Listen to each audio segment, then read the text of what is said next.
ایمان ہے قول مصطفی۔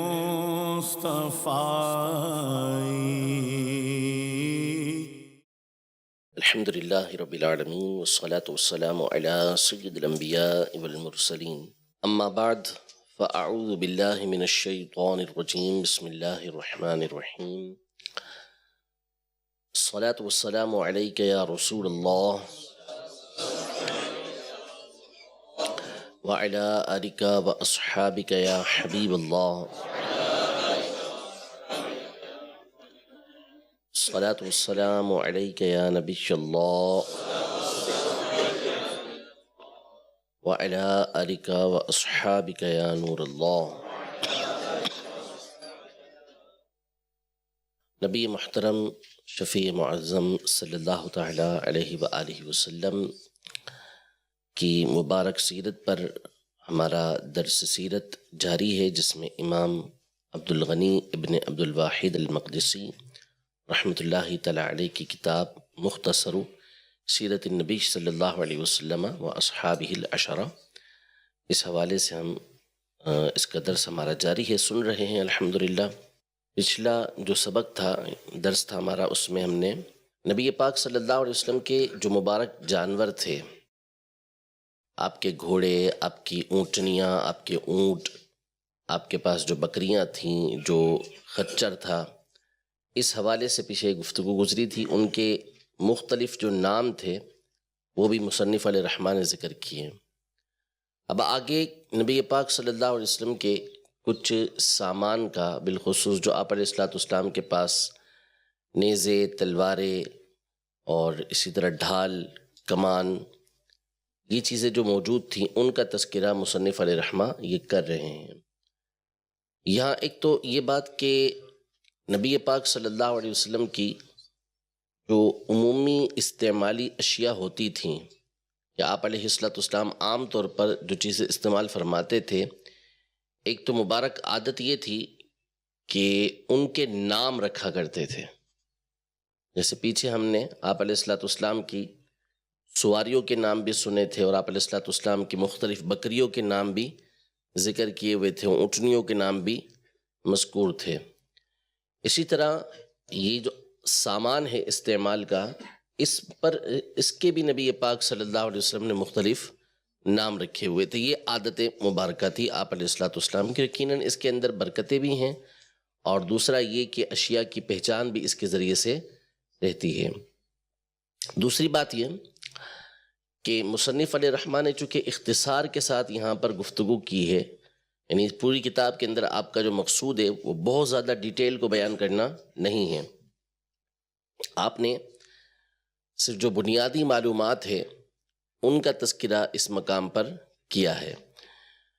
ورنہ جو نبی پاک صلی اللہ علیہ وسلم کا سامان ہے، اس حوالے سے علماء نے بہت تفصیل کے ساتھ گفتگو کی ہے، یعنی ایک ایک چیز کے بارے میں ذکر کیا۔ جیسے یہاں پر تو عام طور پہ جو آپ علیہ السلام کے پاس تلواریں، تیر وغیرہ یہ چیزیں موجود تھیں، کمانیں موجود تھیں، ان کا تذکرہ ہے، لیکن علماء نے آپ علیہ السلام کے مبارک کپڑوں کے حوالے سے، آپ علیہ السلام کے مبارک برتنوں کے حوالے سے، آپ علیہ السلام کی چٹائی مبارک کے حوالے سے، آپ علیہ السلام کے جھنڈے کے حوالے سے، یعنی ایک ایک چیز کا تذکرہ اپنی کتابوں کے اندر کیا ہوا ہے۔ اسی کتاب کے جو شارح ہیں امام قطب الدین حلبی رحمۃ اللہ تعالیٰ علیہ، انہوں نے جب مصنف علیہ الرحمٰ نے یہاں تک تذکرہ مکمل کیا سامان کا، تو اس کے بعد بہت لمبی طویل فصل باندھی، اور اس میں مختلف اشیاء کا ذکر کیا کہ نبی پاک صلی اللہ علیہ وسلم کے پاس یہ چیزیں موجود تھیں، یعنی گھر کے استعمال کے اندر یہ چیزیں موجود تھیں۔ تو اس میں اس بات کی طرف ایک اشارہ اس طرف ہے کہ ہمارے ائمہ دین نے اس حوالے سے کس قدر اہتمام کیا ہے کہ نبی پاک صلی اللہ علیہ وسلم کی ہر چیز کے بارے میں جانیں، ٹھیک ہے؟ یہ ان کا شغف تھا نبی پاک صلی اللہ علیہ وسلم کی سیرت کے حوالے سے۔ دوسرا، اس میں نبی پاک صلی اللہ علیہ وسلم کی جو دنیاوی متاع یعنی سامان آپ کے پاس موجود تھا، اس کی ظاہری قلت ہمارے سامنے ہے کہ وہ کتنا کم تھا، کہ اس کو بیان کر دینا، اس کو گھیر لینا کہ ساری زندگی نبی پاک صلی اللہ علیہ وسلم کے پاس یہ سامان رہا، یہ آسان تھا. ٹھیک ہے، ورنہ اگر ہم اپنی اشیاء کو شمار کرنے کے لیے جائیں، اگر 10-12 سال ہی کو شمار کرنے کے لیے جائیں تو شمار نہیں کر سکتے کہ کیا کیا چیزیں ہمارے پاس رہیں. لیکن نبی پاک صلی اللہ علیہ وسلم کا دنیاوی سامان اتنا قلیل تھا، کم تھا، کہ اس کو شمار کرنا بھی آسان تھا. مصنف علیہ رحمہ فرماتے ہیں سلاحہ صلی اللہ علیہ وسلم، نبی پاک صلی اللہ علیہ وسلم کے پاس جو اسلحہ موجود تھا اس حوالے سے آپ ذکر فرماتے ہیں وَكَانَ لَهُ 3 أَرْمَاحٍ أَصَابَهَا مِن سِلَاحِ بَنِي قَيْنُقَاعٍ، یعنی نبی پاک صلی اللہ علیہ وسلم کے پاس 3 نیزے تھے.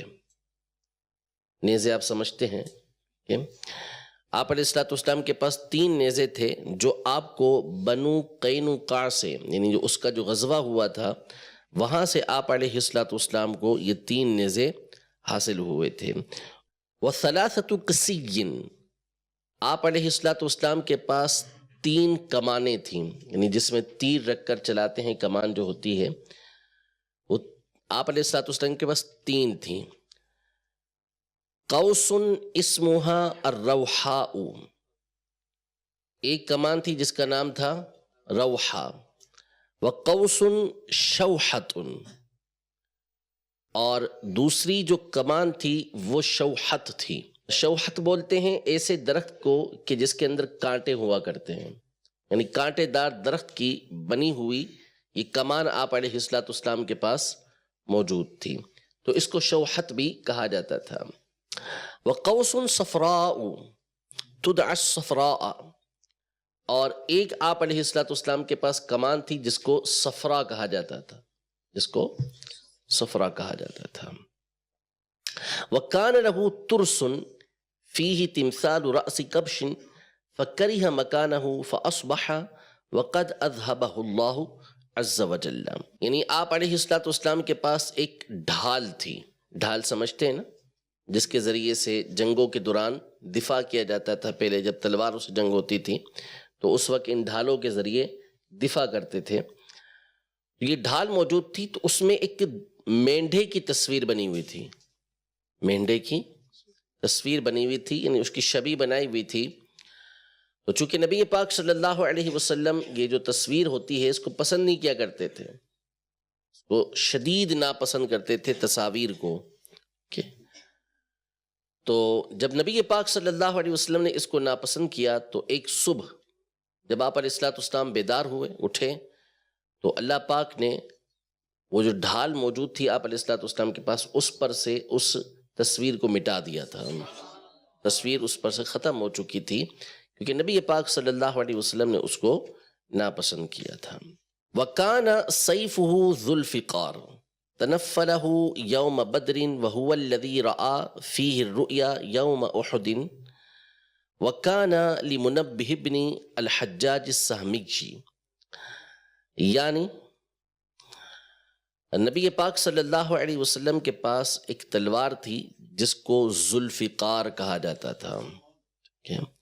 یہ آپ علیہ السلام کو بدر کے میدان میں ایک زائد حصہ ملا تھا. بدر کے میدان میں تنفل یعنی جو حصہ ہوتا ہے آپ علیہ السلام کو ملا تھا، تو اس میں سے ایک یہ تلوار ذوالفقار بھی موجود تھی.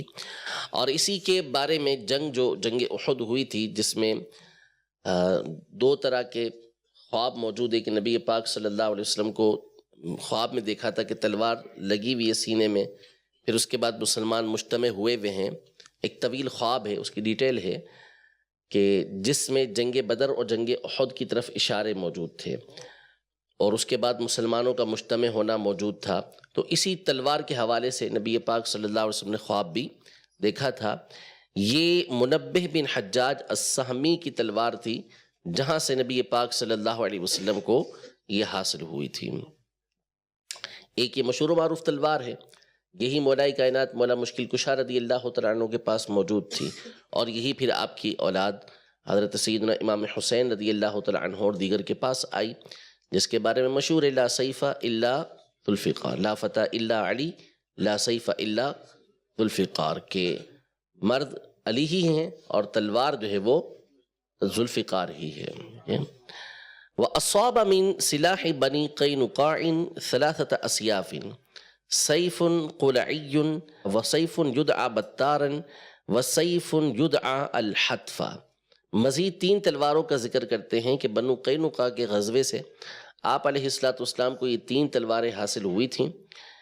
ایک سیف تھی جو قلعی تھی، قلعی یہ علاقے کا نام ہے، اس کی طرف نسبت کرتے ہوئے اس کو قلعی کہا جاتا ہے، ٹھیک ہے، قلعن یہ علاقہ ہے، اس کی طرف نسبت کرتے ہوئے اس تلوار کو قلعی کہا جاتا ہے۔ دوسری تلوار ہے جس کو بتار کہتے ہیں، بتار کا مطلب ہوتا ہے کاٹ دینے والا۔ تیسری تلوار ہے حتف، حتف کا معنی ہوتا ہے موت۔ وَكَانَ عِنْدَهُ بَعْدَ ذَلِكَ الْمِخْزَمُ وَرَسُوبُ أَصَابَهَا مِنَ الْفُلْسِ وَهُوَ صَنَمٌ لِلطَّيِّئٍ، یعنی اس کے علاوہ نبی پاک صلی اللہ علیہ وسلم کے پاس ایک تلوار تھی جس کو مخزم کہا جاتا تھا، اور ایک تلوار تھی جو اس کا نام رسوب تھا، را سین واو با، رسوب۔ یہ آپ کو بنو طے جو ہیں وہاں کا جو بت تھا جس کے خلاف غزوہ ہوا تھا، تو وہاں سے آپ علیہ السلام کو یہ تلوار حاصل ہوئی تھی، رسوب۔ قال انس بن مالک کان نعل سیف رسول اللہ صلی اللہ تعالی علیہ وسلم فدۃ وقبیعته فدۃ وما بین ذلک حلق فدۃ، یعنی نبی پاک صلی اللہ تعالی علیہ وآلہ وسلم کی جو مبارک تلوار تھی، اس کو جو پکڑنے کا حصہ تھا وہ، اور اوپری حصہ یہ، اور اس کے درمیان کا حصہ یہ سارا کا سارا چاندی کا بنا ہوا تھا۔ باقی تلوار تو لوہے کی ہوتی ہے، لیکن دستے کے جو حصے تھے مختلف، وہ نبی پاک صلی اللہ تعالیٰ علیہ وآلہ وسلم کے چاندی کے بنے ہوئے تھے۔ وَأَصَابَ مِن سِلَاحِ بَنِي قَيْنُقَاعٍ دِرْعَيْنِ دِرْعٌ يُقَالُ لَهُ السَّعْدِيَّةُ وَدِرْعٌ يُقَالُ لَهُ فِضَّةٌ۔ آپ علیہ السلام کو بنو قینقاع کے غزوے سے 2 زرع بھی ملی تھیں۔ زرع جو لوہے کا لباس ہوتا ہے جو حالت جنگ میں پہنا جاتا ہے، اس کو زرع کہا جاتا ہے۔ یہ 2 آپ کو بنو قینقاع سے ملی تھیں، ان میں سے ایک کو سعدیہ کہتے ہیں، ایک کو سعدیہ، اور بعض نسخوں کے اندر ہے سغدیہ، سین غین دال یا تا، سغدیہ، اور دوسری زرع اس کو فضہ کہا جاتا تھا، اس کو فضہ کہا جاتا تھا۔ وروی عن محمد بن مسلمة قال رأيت على رسول الله صلی اللہ علیہ وسلم یوم احد درعین، درعه ذات الفضول ودرعه فضة، ورأيت عليه يوم حنين درعين ذات الفضول والسغدية، یعنی محمد بن مسلمہ رضی اللہ تعالیٰ عنہ سے مرویہ فرماتے ہیں کہ میں نے نبی پاک صلی اللہ علیہ وسلم کو یوم احد یعنی احد کے غزوے کے دن دیکھا کہ آپ علیہ السلام نے 2 زرع پہنی ہوئی ہیں، ایک کا نام تھا ذات الفضول اور دوسرے کا نام تھا فضہ، دوسرے کا نام فضہ۔ اور حنین کا جو معرکہ ہوا تھا اس میں بھی میں نے آپ علیہ السلام کو 2 زرع کے اندر دیکھا تھا، جس میں سے ایک ذات الفضول اور دوسری سغدیہ تھی۔ یہاں تک مصنف علیہ رحمہ کی گفتگو یہ تمام ہوئی، جو آپ علیہ السلام کے سامان کے حوالے سے کچھ باتیں انہوں نے ذکر کی ہیں، ورنہ بہرحال اس میں بہت ساری ڈیٹیل موجود ہے۔ اردو میں کچھ چیزیں تو سیرت مصطفیٰ کے اندر بھی ذکر کی ہیں، اور ایک بہت بڑی ڈیٹیل جو ہے وہ مدارج النبوہ کے اندر بھی موجود ہے کہ نبی پاک صلی اللہ علیہ وسلم کے استعمال کے اندر کیا کیا چیزیں تھیں۔ اب آگے جو فصل ہے وہ بڑی خوبصورت اور بڑی پیاری اور بڑی دل موہ لینے والی فصل ہے، وہ ہے نبی پاک صلی اللہ علیہ وسلم کی صفت مبارک، یعنی آپ علیہ السلام کے جسم مبارک کے احوال کے حوالے سے ہے، ٹھیک ہے۔ اس میں مصنف علیہ رحمہ نے ابتداءً 2-3 باتیں ذکر کی ہیں صحابہ کرام علیہم رضوان کے قول، اور اس کے بعد تقریباً 6 حدیثیں ذکر کی ہیں۔ تو نبی پاک صلی اللہ علیہ وسلم کے حسن مبارک کے حوالے سے آج انشاءاللہ 2 حدیثیں ہم سنیں گے، مولا کائنات مولا مشکل کشا رضی اللہ تعالیٰ عنہ کی، اور دوسری حضرت برا بن عازب رضی اللہ تعالیٰ عنہ کی حدیث. اس کے علاوہ اور بھی حدیثیں 4 حدیثیں مزید ذکر کی ہیں مصنف علیہ الرحمٰن نے، وہ ہم اپنے اگلے درس میں انشاءاللہ سنیں گے. اس حوالے سے اولاً 2-3 باتیں سماعت فرما لیجیے. حضرت علامہ عبدالرؤوف المناوی رحمۃ اللہ تعالیٰ علیہ نے، حضرت علامہ علی قاری رحمۃ اللہ تعالیٰ علیہ نے، اور کئی سیرت لکھنے والے بزرگوں نے اپنی اپنی کتابوں میں اس بات کو لکھا ہے کہ تمام ایمان میں سے یہ ہے، یعنی ایمان کے کامل ہونے میں سے یہ ہے کہ مسلمان اس بات کا اعتقاد رکھے گا کہ اللہ پاک نے جو کمالات نبی پاک صلی اللہ علیہ وسلم کے بدن اقدس میں پیدا فرمائے ہیں وہ نہ آپ سے پہلے کسی کو ملے نہ آپ کے بعد کسی کو ملے. ٹھیک ہے، یہ تمام ایمان میں سے فرمایا ہے کہ آدمی کا ایمان ہی تام اس طرح ہوگا. ان اللہ اصطفیٰ آدم و نوحا و آل ابراہیم و آل عمران علی العالمین، کہ بے شک اللہ نے آدم علیہ السلام کو، نوح علیہ السلام کو اور آل عمران کو عالمین کے اوپر فضیلت عطا فرمائی، سب کے اوپر فضیلت عطا فرمائی. اس پر امام فخر الدین رازی رحمۃ اللہ تعالیٰ علیہ نے تفسیر کبیر میں انتہائی ڈیٹیل کے ساتھ گفتگو کی ہے فضیلت کے باب میں کہ کس کو کس پر فضیلت ہے. مختلف مخلوقات کا ذکر کیا اور ان میں سب سے اعلیٰ و ارفع جن ہستیوں کو ذکر کیا وہ انبیاء کرام علیہم السلام ہیں. اس میں آپ نے گفتگو یہ ارشاد فرمائی کہ اللہ پاک انبیاء کرام علیہم السلام کے جو بدنوں کو پیدا فرماتا ہے وہ بھی عام طرز پر پیدا نہیں فرماتا. جس طرح عام لوگوں کی تخلیق ہوتی ہے ان کے بدن کے جو احوال ہوتے ہیں، انبیاء کرام علیہم السلام کے احوال ان سے جدا گانا ہوتے ہیں، کہ بس ایک ظاہر ہے جو ہمارا اور انبیاء کرام علیہ السلام کا موافق ہے. 2 آنکھوں کا ہونا، ناک کا ہونا، 2 کانوں کا ہونا، ہونٹوں کا ہونا، ٹھیک ہے، ہاتھوں کا ہونا، پاؤں کا ہونا، یہ ظاہر ہے کہ جس کی ہماری ان سے ایک موافقت و مناسبت ہے. ٹھیک ہے، باقی اس کے جو احوال ہیں، یعنی ان کے اندر جو باطنی قوتیں ہیں، جو ظاہری قوتیں اللہ پاک نے رکھی ہیں وہ بھی دوسروں کو حاصل نہیں ہے. نمبر 1 بات یہ. نمبر 2 یہ کہ صحابہ کرام علیہم رضوان اس بات کی بڑی چاہت رکھتے تھے کہ دوسروں کے سامنے نبی پاک صلی اللہ علیہ وسلم کا مبارک حلیہ بیان کریں. یعنی حضرت ابو ہریرہ رضی اللہ تعالیٰ عنہ لوگوں سے پوچھا کرتے تھے، ہاں تم نے رسول اللہ صلی اللہ علیہ وسلم کو دیکھا ہے؟ نہیں، تو میں نے دیکھا ہے.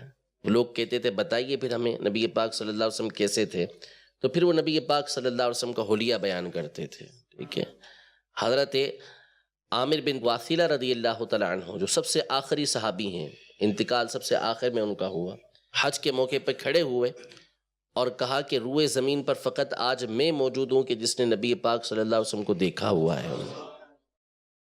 پھر اس کے بعد آپ نے لوگوں کے سامنے نبی پاک صلی اللہ علیہ وسلم کا مختصر کچھ حلیہ بیان فرمایا.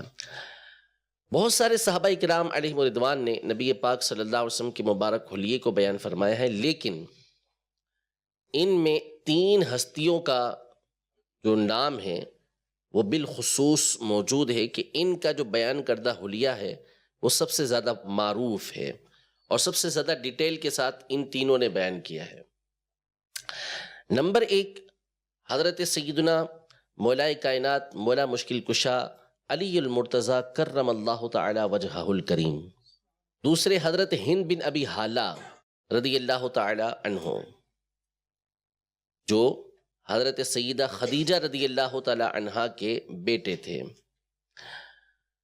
تیسری حضرت ام معبد رضی اللہ تعالی عنہا جنہوں نے ہجرت کے سفر میں ملاقات کی اور پھر انہوں نے خوبصورت انداز میں حلیہ بیان کیا. مولا کائنات مولا مشکل کشا رضی اللہ تعالی عنہ اور حضرت ہند بن ابی حالہ، ان دونوں کو یہ شرف حاصل ہوا کہ ان کی زندگی کا جو بچپنا تھا وہ اکثر نبی پاک صلی اللہ علیہ وسلم کے گھر کے اندر گزرا، کیونکہ ہند بن ابی حالہ رضی اللہ تعالیٰ عنہ یہ تو تھے ہی حضرت خدیجہ رضی اللہ تعالیٰ عنہ کے بیٹے، تو لہذا وہ گھر میں ہی رہا کرتے تھے، نبی پاک صلی اللہ علیہ وسلم کے دیدار سے مشرف ہوا کرتے تھے، سارے احوال کو دیکھا کرتے تھے، اور حضرت علی المرتضیٰ کرم اللہ تعالی وجہہ الکریم، ان کی پرورش بھی نبی پاک صلی اللہ علیہ وسلم کے گھر میں ہوئی تھی۔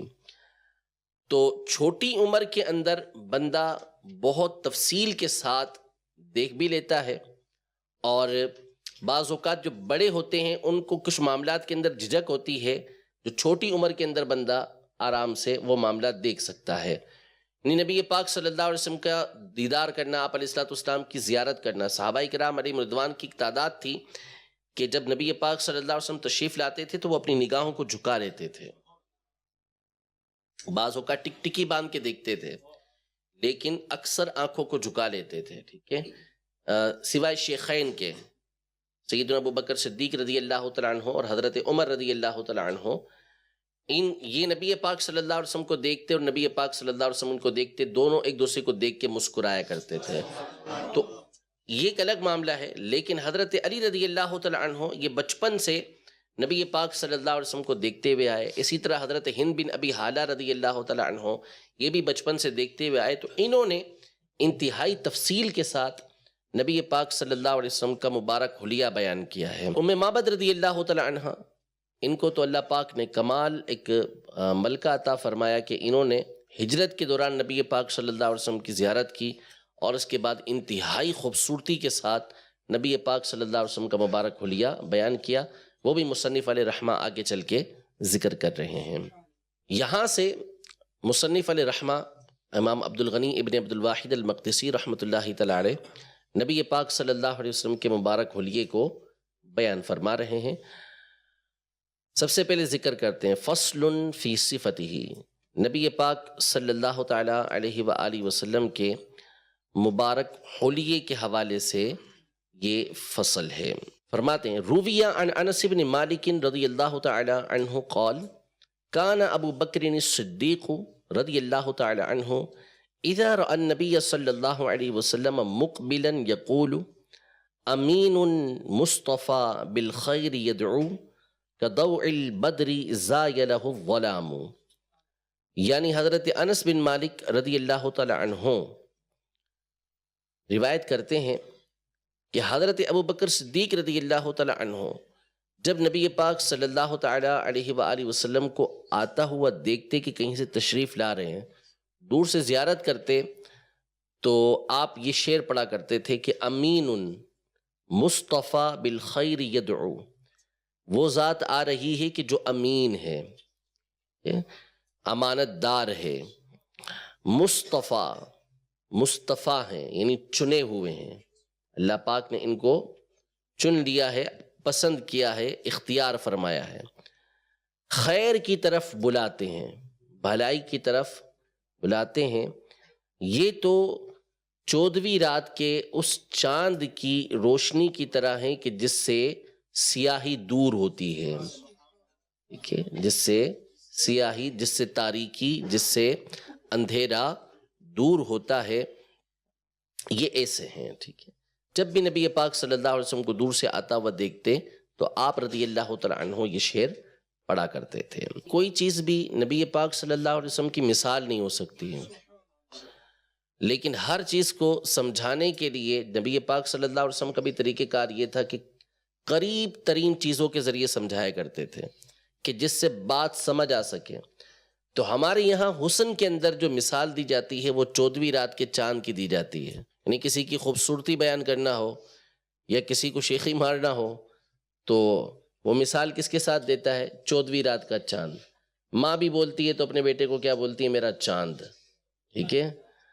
تو چاند کیا ہے؟ ایک خوبصورتی کی مثال ہے، اس لیے اس کی مثال دی گئی، ورنہ کوئی شے نبی پاک صلی اللہ تعالی علیہ وآلہ وسلم کے حسن مبارک کی مثال نہیں ہو سکتی۔ جو ظاہری حسن ہے اس کی مثال بھی نہیں ہو سکتی، اور جو حقیقی حسن ہے اس کا تو کوئی بیان ہو ہی نہیں سکتا، ٹھیک ہے۔ وروی عن ابی ہریرہ رضی اللہ تعالی عنہ قال کان عمر بن الخطاب رضی اللہ تعالی عنہ ينشد قول زہیر بن ابی سلمہ فی حرم بن سنان لو کنت من شیء سوا بشر کنت المضیء لیلۃ البدر. یعنی حضرت ابو ہریرہ رضی اللہ تعالی عنہ سے یہ مروی ہے، زہیر بن ابی سلمہ نے حرم بن سنان کے بارے میں ایک شعر کہا تھا، اس کو پڑھتے رہتے تھے. وہ شعر کیا تھا کہ حرم بن سنان سے کہا، اگر تم انسان کے علاوہ کچھ اور ہوتے تو 14ویں جو تاریخ ہوتی ہے چاند کی، 14ویں تاریخ اس کو چمکانے والے ہوتے، یعنی اس رات کے چاند تم ہوتے. اگر انسان کے علاوہ تم کچھ اور ہوتے تو 14ویں رات کے چاند ہوتے، 14ویں رات کے چاند ہوتے. یہ کہا زہیر بن ابی سلمہ نے کس کے بارے میں؟ حرم بن سنان کے بارے میں. تو حضرت عمر رضی اللہ تعالی عنہ یہ شعر پڑھتے، ثم یقول عمر لجلسائہ کذالک کان رسول اللہ صلی اللہ علیہ وسلم ولم یکن کذالک غیرہ. یہ جو مثال دی ہے نا کہ 14ویں رات کو بھی چمکانے والے یہی ہوتے ہیں، تو کان رسول اللہ صلی اللہ علیہ وسلم کذالک، اس طرح کے کون تھے؟ نبی پاک صلی اللہ علیہ وسلم. اور آگے یہ نہیں فرمایا کہ نبی پاک صلی اللہ علیہ وسلم تھے، بلکہ فرمایا وَلَمْ يَكُنْ كَذَلِكَ غَيْرُهُ، اور آپ کے علاوہ کوئی دوسرا ایسا نہیں تھا. یعنی یہ آپ ہی کی ذات تھی کہ جو اس طرح 14ویں رات کو چمکاتی ہے. ٹھیک ہے، یہ صحابہ کرام علیہم رضوان کا نبی پاک صلی اللہ علیہ وسلم کے حسن مبارک کو بیان کرنا ہے. ٹھیک ہے، جس طرح وہ اخلاق کریمہ کو بیان کرتے تھے، سیرت مبارکہ کو بیان کرتے تھے، اسی طرح نبی پاک صلی اللہ علیہ وسلم کے مبارک حلیے کو بھی بیان فرمایا کرتے تھے.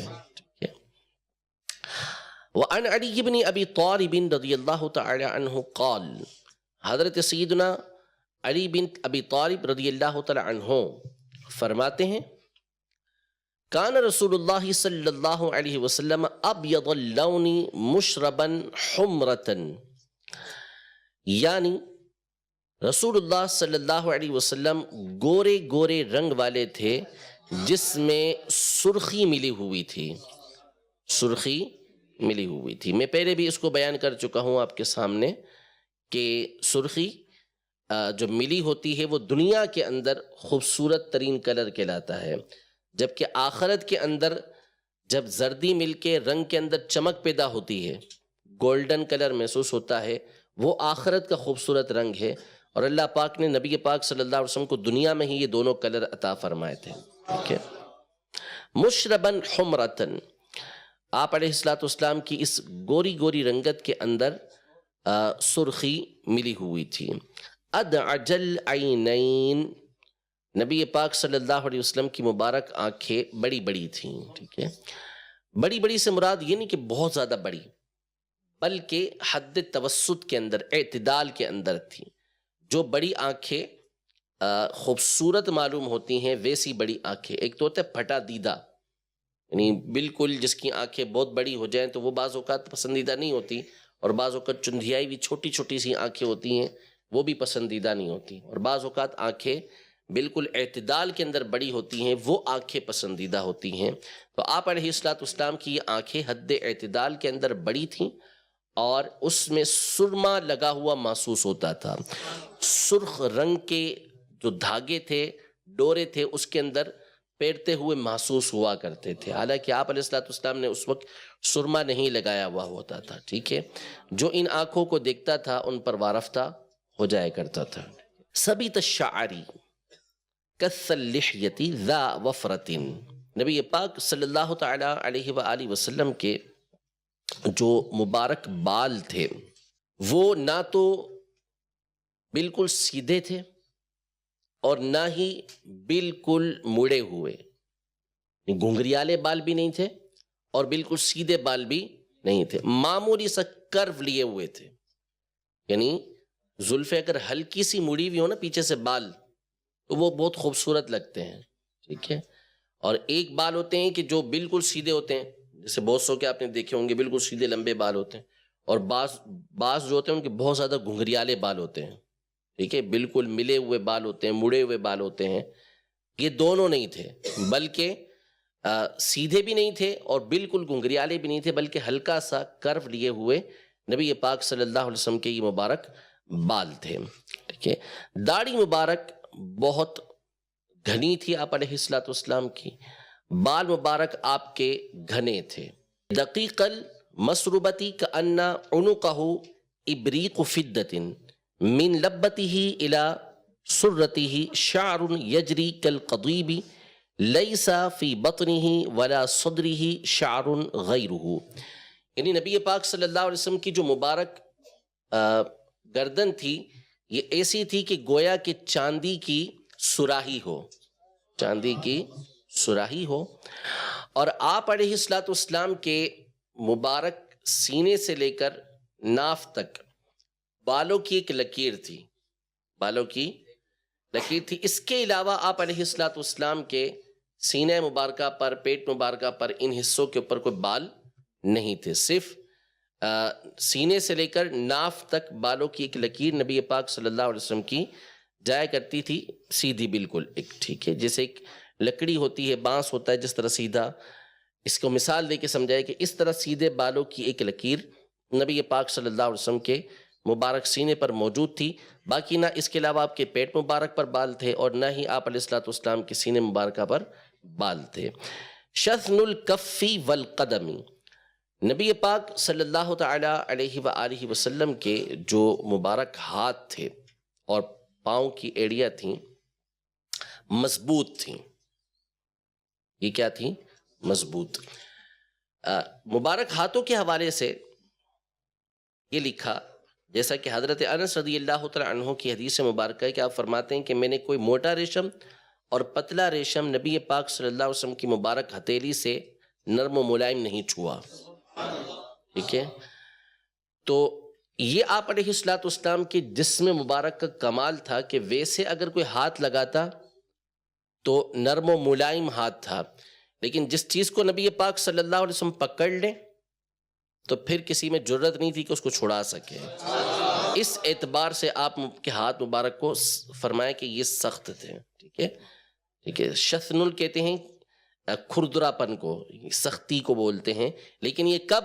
جب آپ کسی چیز کو پکڑیں، تلوار کو پکڑیں، دشمن کو پکڑیں، کسی شے کو پکڑیں تو پھر اس میں پکڑنے کے اندر سختی ہوا کرتی تھی. لیکن اگر کوئی ہاتھ ملاتا ہے، چھوتا ہے تو ریشم سے بھی زیادہ نرم نبی پاک صلی اللہ علیہ وسلم کی مبارک ہاتھ ہوا کرتے تھے. ٹھیک ہے. اذا مشى كأنما يتحدر من صبب واذا مشى كأنما يتقلع من صخر. نبی پاک صلی اللہ تعالی علیہ وآلہ وسلم جب چلتے تو آپ علیہ الصلوۃ والسلام کے چلنے کا انداز ایسا ہوتا گویا کہ آپ اوپر سے نیچے کی طرف اتر رہے ہیں. ٹھیک ہے. عاجزی، انکساری کے ساتھ نبی پاک صلی اللہ علیہ وسلم چلا کرتے تھے اور مضبوطی کے ساتھ آپ علیہ الصلوۃ والسلام کے قدم زمین پہ رہا کرتے تھے. عاجزی، انکساری ہوتی تھی، لیکن چلنے والا یہ دیکھتا تھا کہ یہ کوئی نعوذ باللہ کوئی مریض نہیں ہے یا بہت زیادہ جلدی کے اندر نہیں ہے، بلکہ قدم زمین سے اٹھتا تو مضبوطی سے اور رہتا تو مضبوطی کے ساتھ رہا کرتا تھا. ٹھیک ہے. وَإِذَا الْتَفَتَ الْتَفَتَ جَمِيعًا، جب کسی کی طرف متوجہ ہوتے تو پورے طور پر متوجہ ہوا کرتے تھے. ویسے نبی پاک صلی اللہ تعالیٰ علیہ وآلہ وسلم کسی کے چہرے کی طرف آنکھیں نہیں گاڑا کرتے تھے. آپ علیہ الصلوۃ والسلام کا عمومی طور پہ دیکھنا یہ گوشوں کے ذریعے ہوتا تھا. کسی کو دیکھنا ہے تو یوں دیکھا کرتے تھے، یوں کسی کی آپ چہرے پر آنکھیں گاڑ لیں، آپ علیہ الصلوۃ والسلام کا یہ طریقہ کار نہیں ہوتا تھا. لیکن جب کسی سے ملاقات فرماتے، کسی سے گفتگو کرتے تو پورے طور پر اس کی طرف متوجہ ہوا کرتے تھے. یعنی یہ نہیں جیسے ہم لوگ ہاتھ ملا رہے ہوتے یوں جاتے ہوئے یوں ہاتھ ملا لیا کہ وہ بیچارہ وہاں ہاتھ ملا رہا ہے اور ہمارا منہ ادھر ہے. ٹھیک ہے. بات ہم سے یہاں کر رہا ہے، ہمارا منہ ادھر ہوتا ہے، یا ادھر کر رہا ہے تو ہمارا منہ ادھر ہوتا ہے، پتہ نہ ہو. نہیں، بلکہ نبی پاک صلی اللہ علیہ وسلم جب کسی سے گفتگو کرتے، کسی کی طرف متوجہ ہوتے تو اسے معلوم ہوتا کہ واقعی نبی پاک صلی اللہ علیہ وسلم میری طرف متوجہ ہیں، مجھے وقت عطا فرما رہے ہیں. ٹھیک ہے. کأن عرقہ اللؤلؤ، آپ علیہ الصلوۃ والسلام کا جو مبارک پسینہ تھا گویا کہ موتی تھے. وَلَرِيحُ عَرَقِهِ أَطْيَبُ مِنْ رِيحِ الْمِسْكِ الْأَظْفَرِ، اعلیٰ ترین مشک سے بھی بڑھ کر آپ علیہ الصلوۃ والسلام کے پسینے مبارک کی خوشبو تھی. لیس بالطویل ولا بالقصیر، نہ تو قد چھوٹا تھا نہ بہت لمبا تھا، جو اعتدال ہوتا ہے اس سے تھوڑا سا نکلتا ہوا، یعنی ایک ہوتا ہے بہت لمبا قد اور ایک متوسط قد ہوتا ہے، درمیانہ قد ہوتا ہے. درمیانے قد سے تھوڑا سا اونچا نبی پاک صلی اللہ علیہ وسلم کا قد مبارک تھا. ٹھیک ہے، لیکن یہ کمال تھا آپ علیہ الصلوۃ والسلام کا کہ قد مبارک لمبا نہیں تھا، بہت لمبا جس کو بولتے ہیں، لیکن لمبے سے لمبا شخص بھی نبی پاک صلی اللہ علیہ وسلم کے پاس بیٹھا ہو تو نبی پاک صلی اللہ علیہ وسلم اس سے اونچے نظر آیا کرتے تھے. یہ معجزہ تھا نبی پاک صلی اللہ علیہ وسلم کا. ولا الفاجری ولا اللئیم، نبی پاک صلی اللہ علیہ وسلم فاجر و لئیم نہیں تھے. لم ارا قبلہ ولا بعدہ مثلہ، نہ میں نے آپ علیہ الصلوۃ والسلام سے پہلے آپ جیسا دیکھا اور نہ آپ علیہ الصلوۃ والسلام کے بعد آپ جیسا دیکھا. وفی لفظ بین کتفیہ خاتم النبوہ وہو خاتم النبیین، اور حضرت علی رضی اللہ تعالی عنہ کی ایک روایت کے اندر یہ الفاظ ہیں کہ آپ کی دونوں کاندھوں کے درمیان مہر نبوت تھی اور آپ علیہ الصلوۃ والسلام خاتم النبیین ہیں.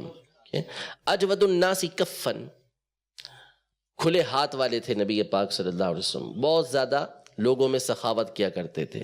وَأَجْرَأُ النَّاسِ صَدْرًا، اور آپ علیہ الصلوۃ والسلام سب سے بہادر تھے. وَأَصْدَقُ النَّاسِ لَهْجَةً، سب سے سچی بات کرنے والے تھے. وَأَوْفَى النَّاسِ بِذِمَّةٍ، جس چیز کا ذمہ لیا کرتے تھے، کسی کو زمان دی ہے، کسی کو کسی سے وعدہ کیا ہے تو اس کو سب سے بڑھ کر پورا کرنے والے تھے. وَأَلْيَنُهُمْ عَرِيقَةً، اور طبیعت کے اعتبار سے نبی پاک صلی اللہ علیہ وسلم سب سے نرم تھے. وَأَكْرَمُهُمْ عِشْرَةً، اور لوگوں میں سب سے بہترین حسن سلوک کرنے والے تھے. حسن معاشرت آپ علیہ الصلوۃ والسلام پر ختم تھا. مَنْ رَآهُ بَدِيهَةً هَابَهُ وَمَنْ خَالَتَهُ أَحَبَّهُ، جو آپ کو اچانک دیکھتا، دور سے اچانک دیکھتا تو مرعوب ہو جایا کرتا تھا، روب کے اندر آ جاتا تھا، اور جو آپ سے مل جاتا، آپ کے پاس اس کا آنا جانا رہتا، تو پھر وہ آپ علیہ الصلوۃ والسلام سے محبت کیا کرتا تھا. یقول ناعتہ لم ارا قبلہ ولا بعدہ مثلہ، آپ کی تعریف کرنے والا، آپ کے حلیے کو بیان کرنے والا بالآخر یہ کہا کرتا تھا کہ میں نے آپ سے پہلے اور آپ کے بعد آپ جیسا نہیں دیکھا. ٹھیک ہے. وقال البراء بن عازب کان رسول اللہ صلی اللہ علیہ وسلم مربوعا بعید ما بین المنکبین له شعر یبلغ شحمت اذنیہ رأیتہ فی حلۃ حمراء لم ارى شیئا قط احسن منہ صلی اللہ علیہ وسلم. یعنی حضرت براء بن عازب رضی اللہ تعالی عنہ فرماتے ہیں کہ نبی پاک صلی اللہ علیہ وسلم متوسط القامت تھے، نہ بہت زیادہ لمبا قد نہ بہت زیادہ چھوٹا قد، درمیانی قد نبی پاک صلی اللہ علیہ وسلم کا تھا. دونوں کندھوں کے درمیان فاصلہ تھا، دونوں کندھوں کے درمیان، اس کا مطلب کیا ہوا کہ چوڑے سینے والے تھے. جب کندھوں کے درمیان فاصلہ ہوگا تو کمر کیا ہوگی؟ چوڑی ہوگی. جب کمر چوڑی ہوگی تو پھر سینہ بھی نبی پاک صلی اللہ علیہ وسلم کا چوڑا تھا، یعنی وسیع تھا آپ علیہ الصلوۃ والسلام کا سینہ. آپ علیہ الصلوۃ والسلام کے بال مبارک یہ دونوں کانوں کی لو تک پہنچا کرتے تھے. میں نے آپ علیہ الصلوۃ والسلام کو سرخ حلے کے اندر دیکھا. سرخ سے مراد یہاں پر علماء نے لکھا کہ سفید دھاری دھار، یعنی سفید کپڑا تھا اور اس میں سرخ رنگ کی دھاریاں تھیں، سرخ رنگ کی دھاریاں تھیں، اس میں دیکھا. پھر فرماتے ہیں کہ لم ارى شیئا قط احسن منہ، میں نے نبی پاک صلی اللہ علیہ وسلم سے بڑھ کر کوئی حسین شے دیکھی ہی نہیں ہے. ٹھیک ہے. انشاءاللہ مزید اس حوالے سے گفتگو اپنے اگلے درس کے اندر، اگلے سلسلے کے اندر کریں گے. حضرت ام معبد الخزاعیہ رضی اللہ تعالی عنہا نے جو آپ علیہ الصلوۃ والسلام کا مبارک حلیہ بیان کیا ہے اس کو بھی سننے کی سعادت حاصل کریں گے. رب العزت جل وعلا ہم سب کو نبی محترم صلی اللہ تعالی علیہ وآلہ وسلم کی مبارک سیرت کو ہمیشہ بیان کرتے رہنے کی توفیق عطا فرمائے. ہمیں ہماری آل اولاد کو اللہ پاک لمحہ بلمحہ نبی پاک صلی اللہ علیہ وسلم کی بڑھتی ہوئی محبت نصیب فرمائے. آمین بجاہ النبی الامین صلی اللہ تعالی علیہ وآلہ وسلم۔ ایمان ہے قول مصطفیٰ